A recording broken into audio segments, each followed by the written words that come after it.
गुरुर्ब्रह्मा गुरुविष्णु गुरुदेव महेश्वर गुरु साक्षात् परम ब्रह्म तस्मै श्री गुरुवे नमः। ओम श्री गुरुभ्यो नमः। हम लोग श्री गुरुदेव द्वारा रचित ज्ञान का विषय परम ब्रह्म तत्व नामक ग्रंथ का अध्ययन कर रहे हैं। अध्यात्म शास्त्र में जो साधक के लिए कर्तव्य है वही सिद्धावस्था में स्वरूप बन जाता है। अतः स्वरूप लक्षण से भी साधना का निर्देश होता है। स्वरूप लक्षण से भी साधन का निर्देश होता है। जो अंतःकरण स्वरूप से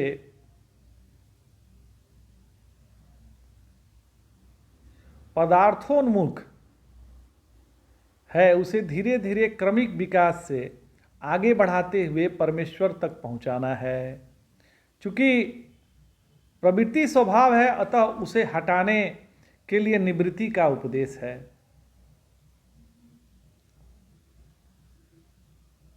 यद्यपि स्वरूप में न प्रवृत्ति है न निवृत्ति है, तो उसका यथार्थ लक्षण न भावात्मक रूप से हो सकता है और न अभावात्मक रूप से हो सकता है। इसलिए शास्त्र दोनों को एक साथ रखता है। अनेजदेकम मनसो जवीयः, वह हिलता नहीं पर सबसे तेज चलता है। इस प्रकार भेदभाव और अभाव रूपों के साथ साथ रखता था। जो वेद है वो भाव और अभाव रूपों को साथ रखता था। परवर्ती काल में कुछ लोगों ने उसके भावात्मक अंगों पर जोर दिया और कुछ ने अभावात्मक पर जोर दिया। वास्तव में वह न भाव रूप है न अभाव रूप है। वह भाव और अभाव का अधिष्ठान है। मम तत्वम न जानान्ति भावाभाव विवर्जितम। तो भाव दृष्टि से प्रवृत्ति होती है और अभाव दृष्टि से निवृत्ति होती है। वस्तुतः जिसमें उसमें प्रवृत्ति और निवृत्ति दोनों नहीं है। ब्रह्म में तो न प्रवृत्ति है न निवृत्ति है। जितने भी संस्कार होते हैं उनमें संन्यास सर्वदा निवृत्ति परायण है। नारायण संस्कारों द्वारा स्वाभाविक की प्रवृत्ति को रोककर शास्त्र ने शास्त्रीय प्रवृत्ति कराई। विवाह पर्यंत कर्म होते तो मानव मात्र हैं। विवाह उपरांत विवाह के पर्यंत कर्म होते तो मानव मात्र में हैं, पर इन संस्कारों को शास्त्रीय क्रिया से नहीं करने के कारण अन्य लोगों की प्रवृत्ति इतनी अपनी इच्छा से होती है। अतः कामज संतान उत्पन्न होती है। वैदिक संस्कार गर्भाधान से विवाह पर्यंत सभी प्रवृत्ति प्रधान संस्कार नियंत्रण के साथ किए जाने के कारण मनमानी प्रवृत्ति का निरोध करने के लिए है कि हम मनमानी प्रवृत्ति ना करें। जो शास्त्र कह रहा है उसी प्रकार हमारी प्रवृत्ति हो। यदि हम ब्रह्मचर्य आश्रम में हैं और हमारा संसार में मन भटकता है, स्त्रियों के प्रति हमारा ज़्यादा झुकाव होता है, तो हमें प्रवृत्ति मार्ग अपनाना चाहिए। तो चलिए हमने विवाह कर लिया, तो विवाह का भी शास्त्र नियम है। ऐसा नहीं है कि आप विवाह कर लिए तो आप ब्रह्मचर्य नहीं रहेंगे। आपको तब भी ब्रह्मचर्य रहना पड़ेगा। यदि आप पत्नी से संसर्ग करते हैं तो वो पुत्र के लिए संसर्ग करना है, ऐसे कामेच्छा के लिए नहीं करना है। और एक ही स्त्री में अपनी प्रीति बनी रहे, फिर उसको बढ़िया से समझ जाए कि संसार क्या है, इसके लिए शादी होता है। शादी विवाह संस्कार जो है इसके लिए है कि प्रवृत्ति से जाइए और उससे समझ के निवृत्त हो जाइए। तो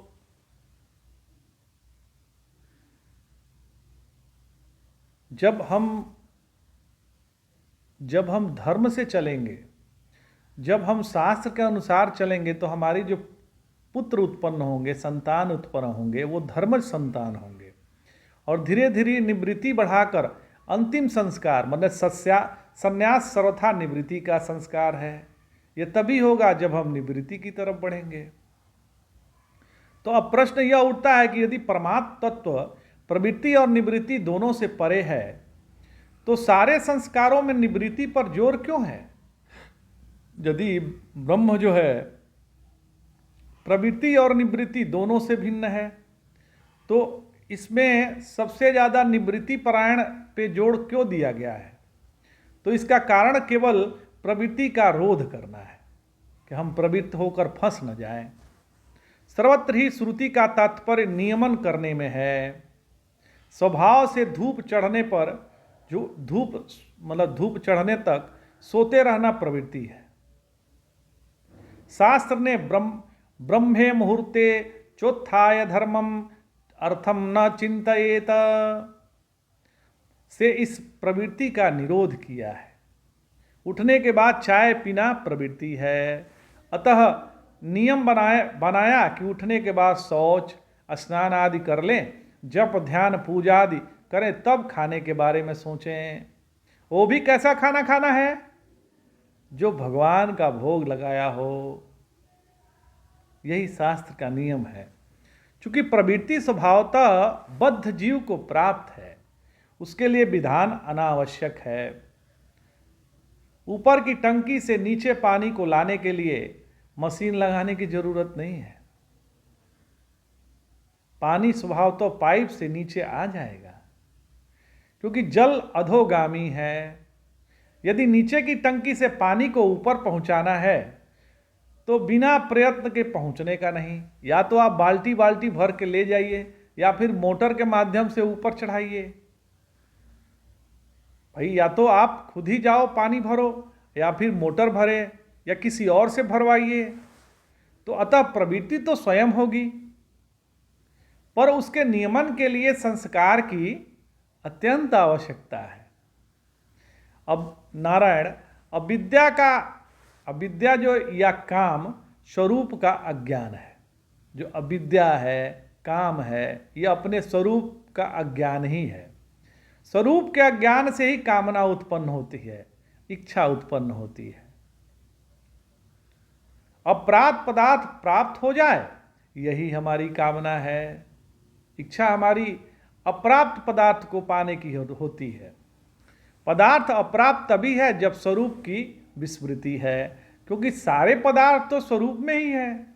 जब हमें पता चल गया कि ये सारा संसार अपना ही स्वरूप है, तो फिर किस पदार्थ की मांगने की इच्छा होगी? किसी पदार्थ की नहीं होगी। तो अपनी स्वरूप की विस्मृति ही हमें इच्छा उत्पन्न कराती है, कामना कराती है। तो अतः भगवान शंकर भगवत्पाद ने कहा, आत्मकामस्तु आत्मकामः। जहां जहां परिच्छिन्न भावना है वहीं वहीं कामना रहेगी। जितनी व्यापकता बढ़ेगी उतनी कामना कम होगी। आपके पड़ोसी की एक दुकान है तो आपकी कामना है कि उसका माल न बिके,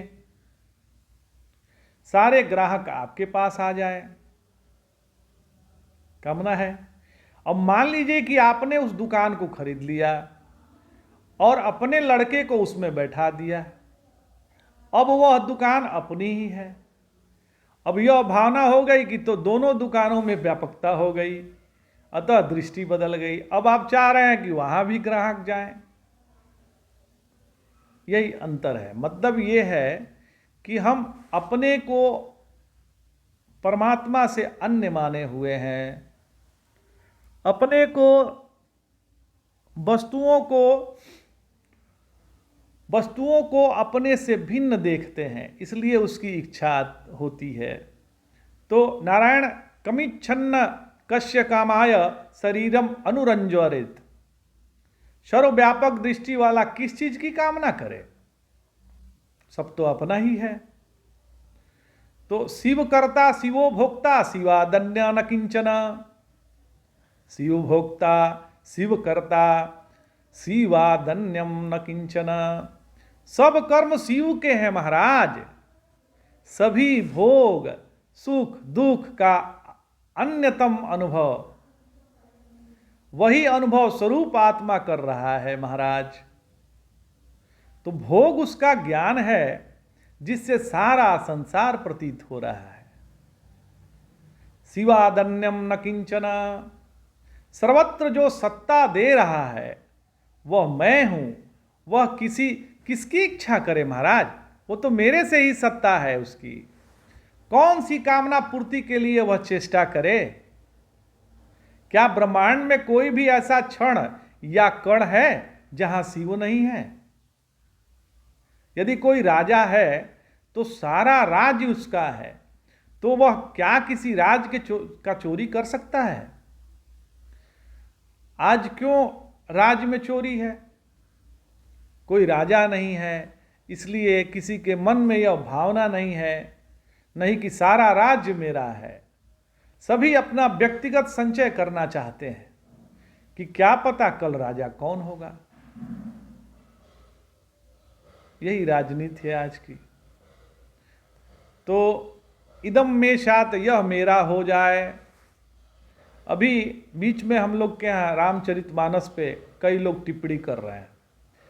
तो कारण क्या है? क्योंकि आपको उस चीज का ज्ञान नहीं है, और अज्ञान में आप ऐसी बात ऐसे धर्माचार्यों के लिए बोल रहे हैं जिसके बारे में आपको न अनुभव है न इस जन्म में आप जान सकते हैं। तो ये सब राजनीति है। वोट जो है बटोरने का एक नया हथकंडा है कि चलो रामचरितमानस को जलाओ, अब गीता भी गड़बड़ बोल रही है। तो ऐसे शब्दों का इस्तेमाल करके लोग अपना राजनीति सीखते हैं। मतलब कामना है उनके अंदर, तो कामना है इसलिए ऐसे गलत, वो जानते हैं कि हम गलत कर रहे हैं, लेकिन कामना उनसे वो करवा रही है, प्रवृत्ति करवा रही है। तो ये कामना जो है बहुत कई गलत काम करवा देती है। अब अविद्या को हटाना है, तो अविद्या को हटाने के लिए प्रधान प्रयत्न संन्यास संस्कार है।